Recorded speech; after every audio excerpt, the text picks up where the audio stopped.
Hey everyone, welcome back to another episode of the Cooking Goth, where I do stuff outside in the rain because rain is goth and I am goth, and I am going to teach you guys how to make dandelion syrup. Here's what you're going to need for this recipe. 3 cups of dandelion petals, which I obviously don't have anymore because I used them. Cheesecloth. It does not contain any dairy, so even vegans can use it. A sieve. 2 tablespoons of lemon juice. Obviously a pot. Make sure to have a lid. Something to put it in. I would suggest getting a mason jar that's at least 1 liter. I used one of my skull jars. 4 cups of aqua. 2 cups of granulated sugar. And finally, 2 cups of turbinado cane sugar.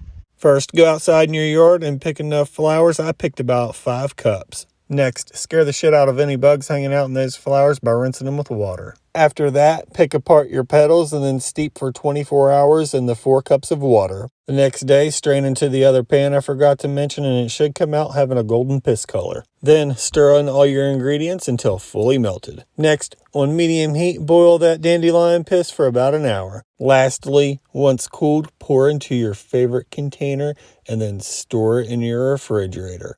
Alrighty, now for the taste test. I've already taste tested this earlier, and it tastes like honey. But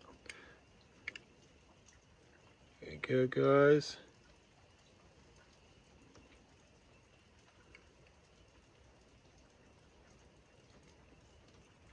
There you go. I'm gonna taste test it again for you guys. Yeah, it definitely tastes like honey. I guess that's why they call it poor man's honey. I am going to be honest, I'm not a honey fan unless it's like cooked on something like ham. I like Honey Nut Cheerios. I don't like making toast and spreading honey on it. I don't like just mixing it into stuff like drinks and stuff. So I probably won't make this again. But if you're a big fan of honey, you're going to love this. You're going to want to do it. You're going to want to try it. Yeah, you're going to fall in love with it.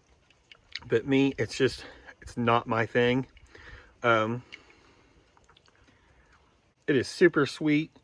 Like, I don't know if I could even tell the difference between honey and that or not. I'm sure there's a difference, but I don't normally eat honey all that often. So, but yeah, go ahead and try it. If you're a honey fan, definitely try it. Also, guys, if you look at other people's recipes, before they started steeping the flowers, they boiled them or they poured boiling water on top of them. I didn't do that. I went through other people's recipes and kind of did my own thing. And for some reason, I didn't see that, but it all turned out well. They say to do that so that way you get more pollen, I guess, into the water. Whenever I lifted up the pot and like started smelling, I smelled something smelled like spinach, kind of. But that's all I got for you guys tonight. Do as I always say, and just have fun with it. If you're going to make food that you know you're probably not going to like, just have fun with it. If you're going to stand out in the rain, just have fun with it. If you're going to be a bricklayer, just have fun with it. Also, guys, if you like this video, please consider subscribing and hit the little bell for notifications. That way, whenever I post a brand new video, you'll know that the Cooking Goth has posted a brand new video. And if you like this video, give it a thumbs up, a share, and a comment for the algorithm, please. Have a great night, everyone.